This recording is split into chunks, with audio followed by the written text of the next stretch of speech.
Ever seen a taxi so long, you could swear it was two cars welded together?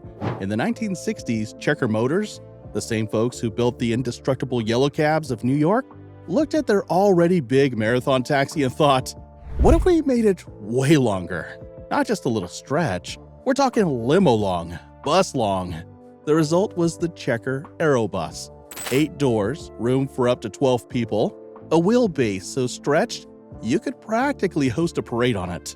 It was built to move big groups in comfort, but it ended up being one of the most over-engineered, overbuilt, and oddly specific taxis in history. This is the story of how the Aerobus was born, why it was both genius and ridiculous, and how it became a rare sight that still turns heads today. Before we get into the Aerobus, you need to know the company behind it. Checker Motors wasn't a household name like Ford or Chevy. They didn't make flashy sports cars or family sedans. They made taxis, and that's pretty much it.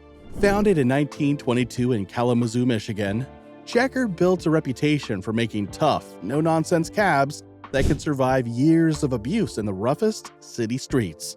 Their cars weren't beautiful, they weren't fast, but they were roomy, simple, and could take a beating. The kind of vehicle where you could slam the door 1,000 times and it would still shut like new. By the 1950s, Checker's Marathon model had become the standard American taxi. With a massive back seat, tall roof, and flat floor, it could fit passengers, luggage, groceries, even the occasional goat in rural towns without complaint.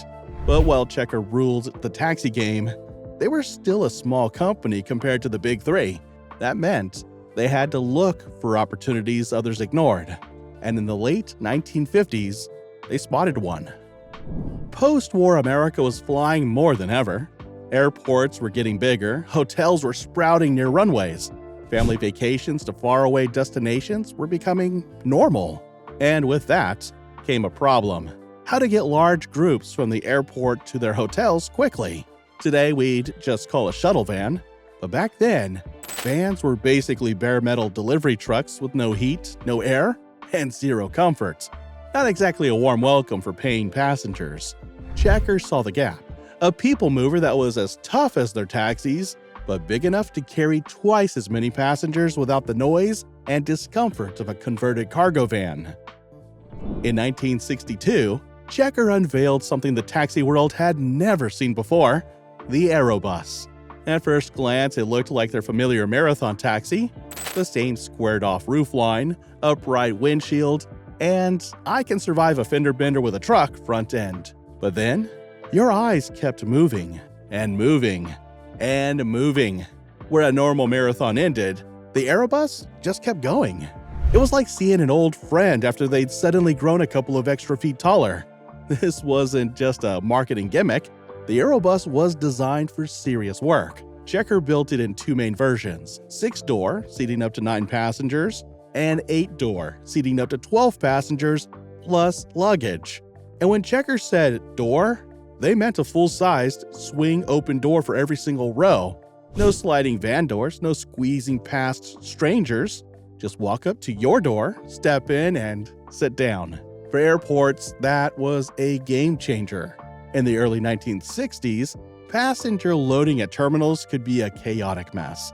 Families juggling suitcases, businessmen in a hurry, hotel reps shouting over the noise of jet engines. With the Aerobus, a full load of travelers could be in their seats in seconds instead of minutes.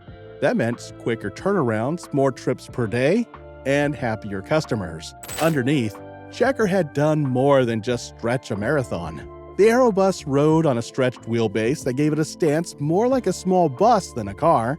The frame was reinforced in multiple sections to handle the extra weight and length without flexing.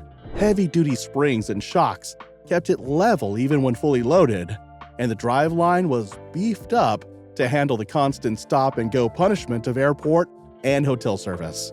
Fully loaded, the Aerobus could haul over 3,000 pounds of people and luggage, and still keep its rear end from sagging like an old sofa in your grandmother's living room.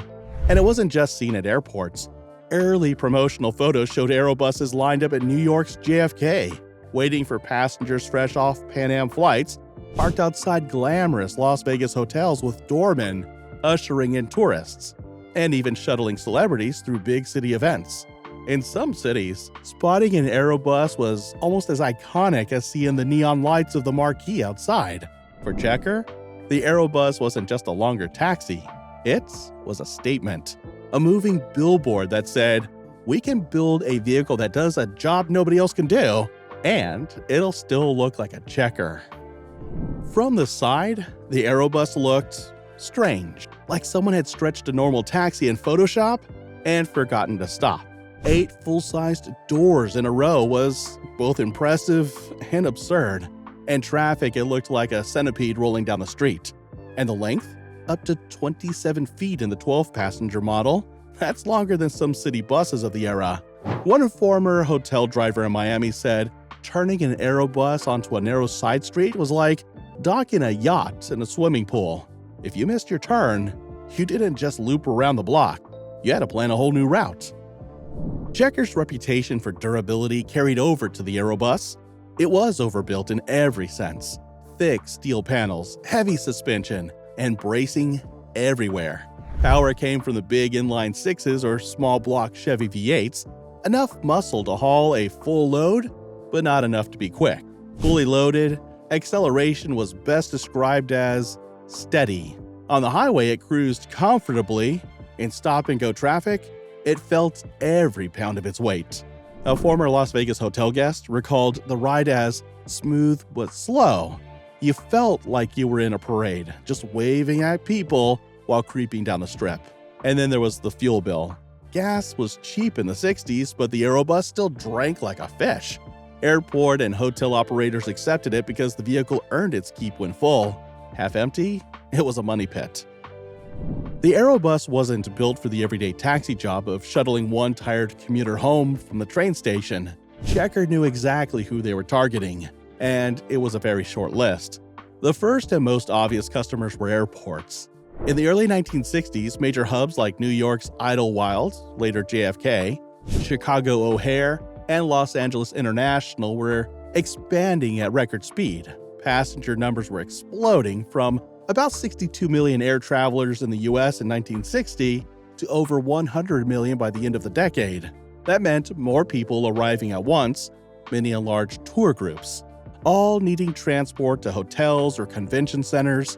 An Aerobus could handle an entire small tour group in one go, cutting down on congestion at the taxi stand. Next were hotels and resorts, particularly in tourist-heavy destinations like Las Vegas, Miami Beach, and Palm Springs. A big resort might have dozens of guests arriving on the same flight, and an Aerobus could move them and their mountain of luggage in one trip instead of sending 3 or 4 separate cabs.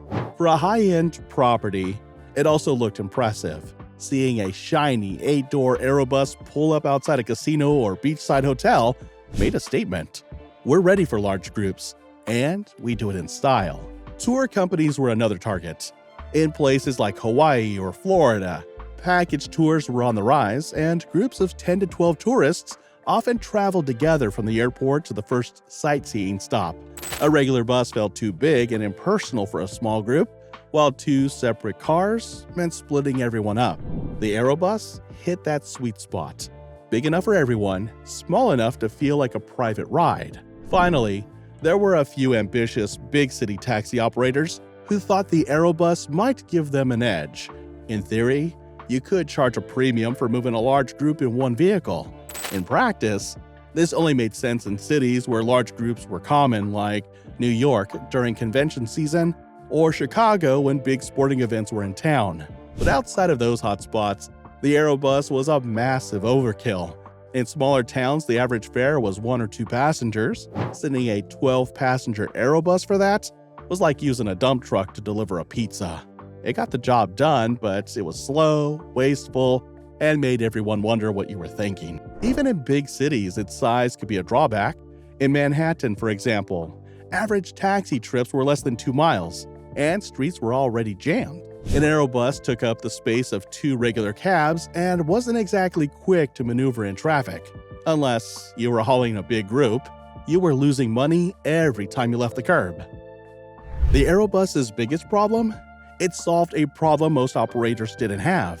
It was expensive to buy, thirsty to run, and took up way more space than a normal taxi. By the early 70s, vans like the Ford Econoline and Chevy G-Series were getting better, more comfortable, easier to drive, and cheaper to maintain. They didn't have the Aerobus's charm, but they were practical. Slowly, the Aerobus disappeared from airports and hotel driveways. Checker kept making the Aerobus until 1977, making small updates like new engines and emissions gear, but the basic concept never changed. By then, sales were tiny. The shuttle market belonged to vans and minibuses. Checker ended production quietly, total built around 3,000 units. Most worked hard, wore out, and were scrapped.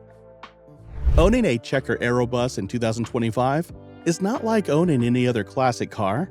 It comes with its own very unique set of realities. First, you need somewhere to keep it. And we're not talking about squeezing it into your average suburban garage. A 27-foot Aerobus demands storage space the size of a small warehouse, or at least a long commercial bay. Even then, you'll find yourself measuring every doorway and parking spot twice before committing, because if the nose fit, there's still a good chance the tail doesn't. Second, you'll be the instant star of any car meet you roll into. Forget about that row of immaculate Corvettes or the restored muscle cars with perfect paint. When you arrive, all eyes shift to the giant, 8-door centipede that just pulled up. People will stop mid-conversation to point. Kids will drag their parents over for a photo, and you'll have a steady rotation of people asking if they can peek inside. Third, be prepared to explain yourself. A lot. Every time you take the Aerobus out in public, you'll hear the same questions over and over. What is that? Was it a limo? Why does it have so many doors? And you'll have to resist the urge to hand out printed FAQ sheets because explaining the Aerobus's story will become part of every single outing. And here's the thing, that's not a bad thing. The Aerobus draws curiosity like a magnet, and part of the fun is watching people's reactions. There's a collector in California who uses his fully restored Aerobus for winery tours in Napa Valley. He says that, without fail, passengers have one of two reactions. They either fall in love with the sheer novelty of the thing, taking photos at every stop, or they give him a puzzled look and say, why didn't they just use a van? And honestly, that reaction sums up the Aerobus perfectly. Half the charm is that it exists at all, because in almost every practical way, it really should have just been a van. But where's the fun in that? The Aerobus was never a mass market hit, but it was unique. It represented a time when vehicles were built for very specific jobs without worrying about broad appeal. Today, survivors are rare and collectible. Restored examples show up in parades, car shows, and sometimes still serve as shuttles for special events. They're loved for their oddball design and the overbuilt checker quality, even if they never made much sense for most buyers. The Checker Aerobus wasn't a bad vehicle. It did its job exactly as intended. Its problem was that too few people needed that job done. It's now a quirky footnote in automotive history, a rolling reminder that just because you can build something doesn't mean you should. If you ever see one in the wild, take a picture. You might not see another. So, would you ride in an Aerobus, or would you just grab two regular cabs? Tell me in the comments. Thanks for watching, and if you enjoy stories about strange, overbuilt vehicles, hit like, subscribe, and stick around for the next ride.